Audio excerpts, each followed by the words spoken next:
अस्सलाम वालेकुम। आज की इस वीडियो में हम एक और प्रोजेक्ट के प्रोटोटाइप फेस के बारे में देखेंगे जिसका नेम है स्कूल मैनेजमेंट सिस्टम। ये क्योंकि हमारे पास फुल्ली एडमिन बेस्ड एप्लीकेशन थी, तो इसमें एडमिन 4 टास्क वगैरह परफॉर्म कर सकता है। हमने एडमिन को साइन अप करवाना था, लॉगिन करवाना था, उनके जो क्रेडेंशियल्स वगैरह हैं डेटाबेस के अंदर स्टोर करवाने थे और चेक करवाने थे डेटाबेस के अंदर से, और फिर सक्सेसफुल लॉगिन करवाना था। टास्क 2 था जिसमें स्टूडेंट की रजिस्ट्रेशन वगैरह हमने करवानी थी। Admin must be able to register students. Data आपका डेटाबेस के अंदर स्टोर होना चाहिए। फिर अपडेट स्टूडेंट रिकॉर्ड हमने करना है, ठीक है, जिसमें कोई एक फील्ड आपका एडिटेबल होना चाहिए, ठीक है, डेटाबेस के अंदर। फिर आपका जो डेटा है वो सेव होना चाहिए।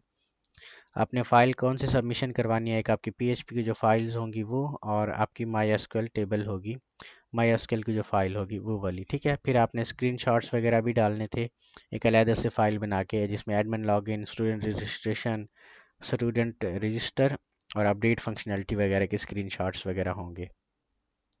वाइवा के अंदर आपका यही चीज़ पूछा जाएगा। और इसमें जो हमने टास्क के अंदर आपको CRUD ऑपरेशन परफॉर्म करने का कहा है फर्स्ट और सेकंड टास्क में, वही चीज़ हमने यहाँ पे यूज़ की हुई है, ठीक है। फर्स्ट ऑफ ऑल हमने आपको एक जिप फाइल दी होगी। इस जिप फाइल के अंदर आपके स्क्रीनशॉट्स वगैरह भी अवेलेबल हैं, ठीक है, आपको अलग से लगाने की ज़रूरत नहीं है।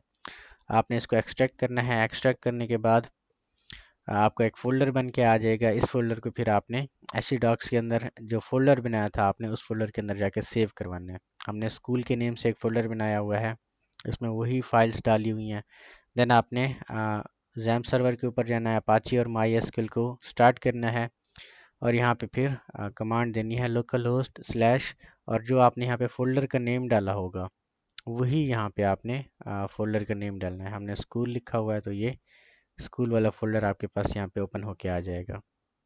ये आपका लैंडिंग पेज है, इसको आप अपनी मर्ज़ी से चेंज कर सकते हैं, ठीक है। index.html का आपके पास पेज है। यहाँ पे एडमिन पोर्टल के ऊपर क्लिक करेंगे। एडमिन का जो यूज़र नेम होगा आपके पास एडमिन होगा, पासवर्ड भी आपके पास एडमिन होगा। लॉगिन पे क्लिक करेंगे तो यहाँ से आप लॉगिन कर सकते हैं, ठीक है। हमने जस्ट यूज़र्स की रजिस्ट्रेशन करवानी थी। यहाँ पे हमने आपने ऐड यूज़र के ऊपर क्लिक करना है। यहाँ पे वैसे 2 यूज़र आपके पास होंगे, स्टूडेंट और टीचर, तो यहाँ पे दोनों का एक ही फॉर्म हमने यहाँ पे बनाया हुआ है, ठीक है। तो यहाँ पे स्टूडेंट को आप रजिस्टर करवाएं, यूज़र टाइप स्टूडेंट रखें।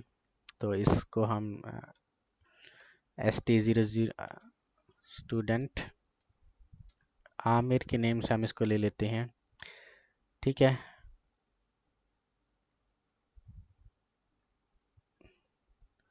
तो हम इसको मोहम्मद आमिर ले लेते हैं इसका नेम, और इसका जो ईमेल है तो हम sta@gmail.com हम ले लेते हैं।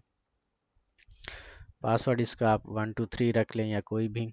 जेंडर इसकी आप सिलेक्ट कर सकते हैं यहाँ से। डेट ऑफ बर्थ इसकी आप यहाँ पे डाल सकते हैं, ठीक है। कॉन्टेक्ट नंबर आप इसका कोई भी डाल सकते हैं, और यहाँ पे आप इसका एड्रेस वगैरह भी डाल सकते हैं। प्रोफाइल पिक्चर जो स्टूडेंट की होगी, यहाँ पे आप प्रोफाइल पिक्चर भी डाल सकती हैं, ठीक है। तो ये वाली प्रोफाइल पिक्चर हम सेलेक्ट कर लेते हैं, और इसकी जो क्लास वगैरह है वो भी यहाँ पे आप डाल सकते हैं। सेव यूज़र्स के ऊपर क्लिक करेंगे तो आपका जो स्टूडेंट है वो यहाँ पे सक्सेसफुली ऐड हो जाएगा, ठीक है। यहाँ पे आप व्यू भी कर सकते हैं इन स्टूडेंट्स को। अभी हमने ये वाला स्टूडेंट ऐड किया है, ठीक है। आप इनको एडिट भी कर सकते हैं, यहाँ से सारी की सारी इन्फॉर्मेशन आप एडिट कर सकते हैं, ठीक है। और चाहें तो इनको डिलीट भी कर सकते हैं।